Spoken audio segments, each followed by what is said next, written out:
Despite the climax of the moon landings at the eclipse of the previous decade, the space race was still underway between the United States and the Soviet Union by the early 1970s. In the midst of the competition, one of the capabilities sought by both superpowers was the ability to deploy crewed space stations in orbit, as well as safely transporting personnel to and from them. The 1971 deployment of Salyut 1 marked the achievement of the world's first crewed space station. However, the Soviets often discovered that achieving first place was a different game altogether from holding it, or doing so safely, and the final frontier of human exploration held unpleasant surprises for many embarking on it. The Soyuz 11 mission took several Soviet cosmonauts to Salyut 1 for a 22-day expedition in June of that year. For 2 of the 3 cosmonauts, it was their first mission to space. Several problems with the station and its environment were encountered, but nothing that posed any immediate danger to the cosmonauts, or that prevented them from making a safe departure on schedule. The return to Earth began as planned on June 29, 1971. On the return voyage, after an initially normal beginning, there was little communication from the crew of Soyuz 11 to ground personnel. A surprising development for a space program used to many more hurdles and accidents than its American counterpart. When the crew landed without any overt signs of accident or disruption, nobody emerged from the crew capsule, and the hatch was opened manually to discover the ominous reason why. All 3 cosmonauts were blue in the face and leaking blood from their nostrils, mouths, and ears, and none could be revived. For the last half hour of Soyuz 11's descent, the ground crew had been trying to communicate with dead men. All 3 had asphyxiated while the spacecraft was over 100 miles above the Earth. At an altitude of 104 miles, a valve had been opened improperly when one part of Soyuz 11 separated as planned, exposing the crew inside to the vacuum of space.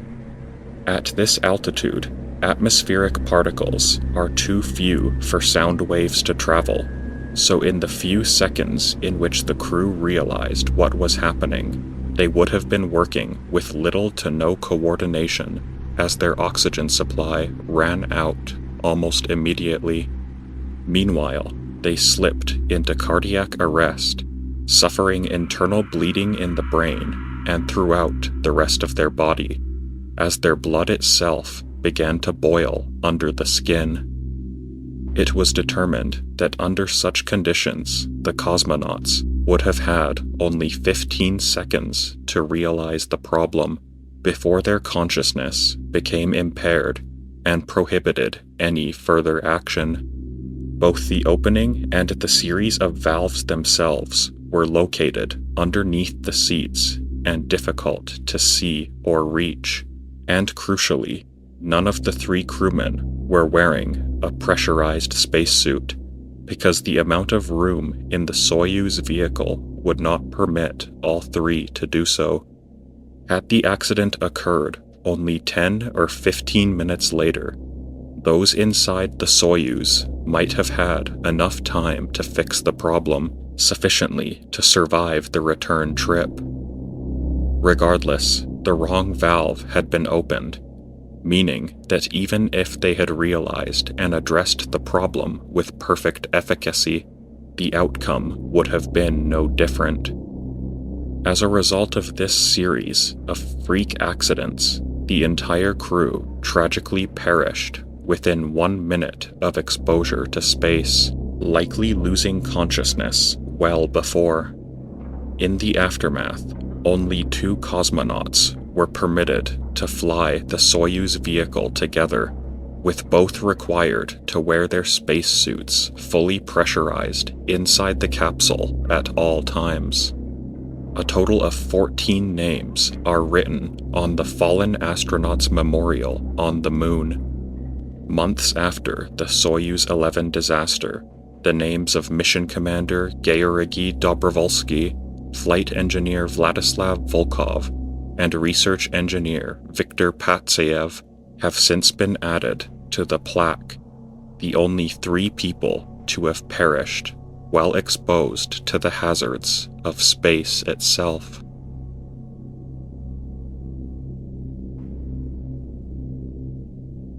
On May 31st, 2013, engineer and storm chaser Tim Samaras was pursuing a developing supercell thunderstorm with his son Paul and meteorologist Carl Jung.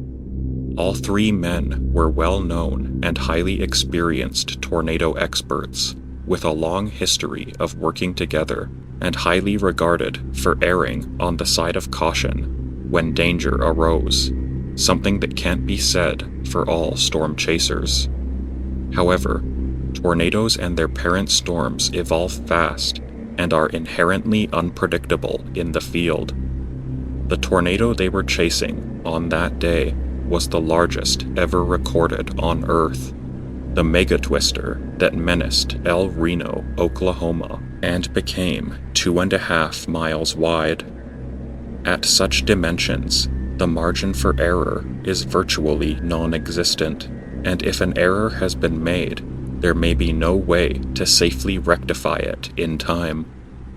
With no advance warning possible, the tornado made a sharp left turn from its anticipated trajectory toward the vehicle of Tim and his 2 fellow chasers, a relatively unprotected Chevrolet Cobalt.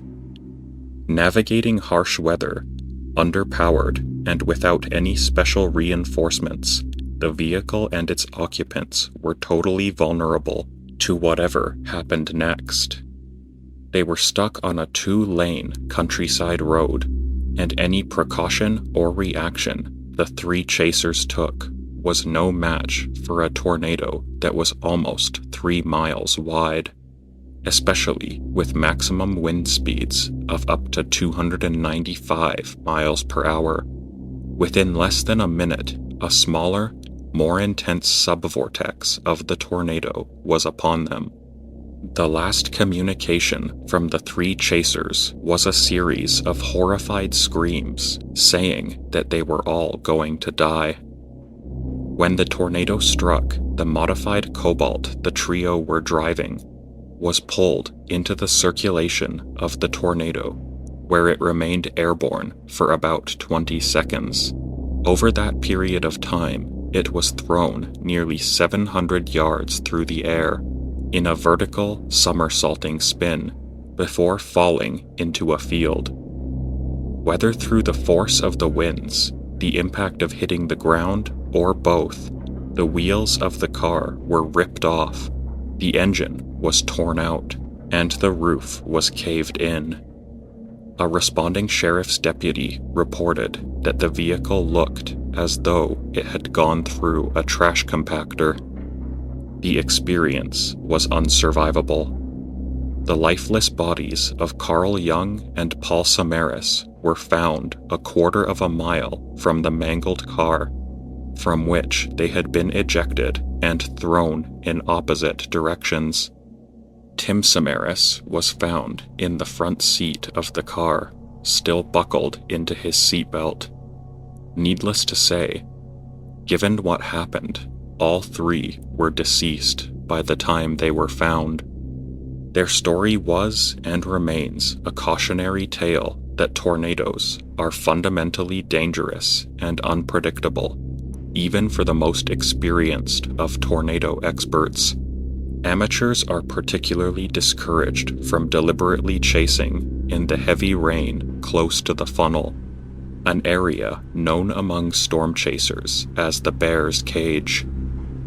If a tornado can wipe out the most experienced storm chasers, it can easily do the same to anyone else.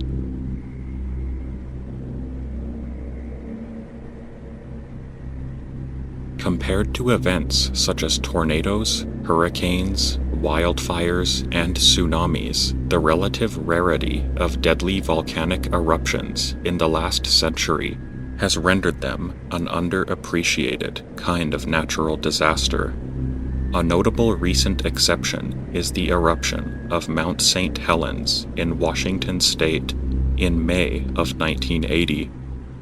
After over a century of dormancy, the mountain became volcanically active once more, with only 2 months of warning from the first signs of renewed activity in March of that year. When it finally blew on May 18th, the amount of thermal energy released by the eruption was 1,600 times greater than that released by the Hiroshima atomic bomb, creating a zone of destruction that measured roughly 23 by 19 miles. At the time, there were 5 people who were either on the mountainside or spread through the surrounding hills themselves, and who had residences, businesses, or otherwise permission to be in the evacuation zone. Each had some idea of what was on the way, just not when, where, or how exactly it might impact them. Whether they were scientists, residents, or photographers, they were in the danger zone of one of the most hazardous natural circumstances that planet Earth could present. 8.5 miles from the volcano was photographer Reid Blackburn, who had climbed Mount St. Helens several times in the past and who was working on behalf of several regional papers. Although his photography assignment had already concluded on May 17th, he was a born enthusiast who went above and beyond the call of duty and chose to stay another night to catch more photographs the following morning. That decision would ultimately cost him his life within a minute of the eruption, as the north face of the mountain was blown to smithereens. Although Blackburn had his personal vehicle close by, the volcanic floods reached his location before he could get away, burying him and the car in superheated gas and following up with several feet of choking ash, which would not have taken long to kill him, even if the gases did not. A common theme among many deaths on the mountain that day was the knowledge that something horrible was coming, but by the time the acute hazard was realized, there was not one thing that could have made a difference. Closer than Blackburn was David Johnston, a volcanologist for the U.S. Geological Survey, who was set up in a campsite with a vehicle, trailer, and monitoring equipment, just 6 miles from the mountain. Johnston would describe this distance as being right next to a keg of dynamite with the fuse lit. It was the closest scientific observation point to the mountainside. When the mountain erupted, Johnston was at his post observing lava domes created by the pressure inside the volcano. As lava and debris flowed down the mountainside and the surrounding area, it reached supersonic speeds and maintained temperatures as high as 680 degrees Fahrenheit. After the initial blast, the superheated ash and rock that the eruption spewed forth took just under a minute to flow down to Johnston's position. His last act on Earth was to send a radio transmission to Vancouver, Washington, that the anticipated eruption was occurring. His radio then went silent. His body has never been found, but it isn't hard to imagine his fate. Gerry Martin, a volunteer radio operator within eyesight of Johnston's observation post, broadcasted, "Gentlemen, the camper and car that's sitting over to the south of me is covered. It's going to hit me too." And it did. It's thought that like Reid Blackburn, Martin suffocated due to the hot cloud of ash that descended on everything around the mountain in a radius that spanned for miles. Recently, pieces of a destroyed motorhome were found sticking out of the natural rubble left by the eruption not far from Martin's last known location, although further examination will be necessary to identify the owner. Less than 4 miles from the mountain was another photographer like Blackburn, a man named Robert Landsburg. The two men had similar stories of their professions and where they were found. At the time of the eruption, Landsburg initially fled to his vehicle, but realized that he had no hope of escape from a flood of lava moving exponentially faster than a car could go, especially on winding mountain roads traversing rugged terrain. After taking half a dozen photos, each of which recorded a steadily bigger wall of ash, he placed his camera in a bag, then stashed the bag in his backpack before covering the backpack by laying down on top of it as he accepted his fate. Seconds later, the molten flood washed over his body, which would be discovered further up the mountain from his car, which lay in shattered, warped pieces found all over the slope. Incredibly, despite the scene of total natural and human destruction, the camera and its photos would be discovered intact, but even Landsburg was not the closest person to the site of the eruption. That distinction would go to Harry R. Truman, a local resident and World War I veteran who refused to leave his home and business despite increasingly urgent warnings from both scientists and authorities about the increasingly volatile events taking place just beneath his feet. Despite boasting that the mountain he'd spent his life on couldn't hurt him, his home and a lake lodge that he operated for visitors were consumed by an avalanche.